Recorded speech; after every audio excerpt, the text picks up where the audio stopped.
पावसाचे माहेरघर व महाराष्ट्राची चेहरापुंजी समजल्या जाणाऱ्या इगतपुरी तालुक्यात पावसाने पाठ फिरवल्याचे जे विदारक चित्र आहे ते आता समोर येत आहे।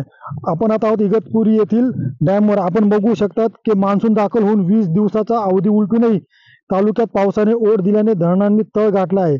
ढग काही प्रमाणात वेळ जमा होतात, मात्र पाऊसच पडत नाही। दरवर्षीच्या प्रमाणात सरासरीपेक्षाही कमी पाऊस झाल्याने तालुक्यात दुष्काळी परिस्थिती निर्माण होण्याची जी चिन्हे आहेत ती आता दिसू लागली आहेत। अशीच जर परिस्थिती राहिली तर तालुक्यात मोठी पाणी टंचाई निर्माण होण्याची शक्यता नाकारता येत नाही। बळीराजाही पावसाची चातकाप्रमाणे वाट पाहत आहे। सुरुवातीला थोडा पाऊस पडला, त्यामुळे शेतकऱ्यांनी पेरण्या केल्या, मात्र पावसाने उघडीप दिल्याने पावसाअभावी दुबार पेरणीचे संकट आता त्यांच्या समोर उभे ठाकलेले आहे।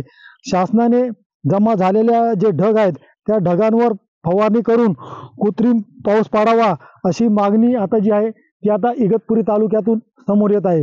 शैलेश पुरोहित, TV9 मराठी, इगतपुरी।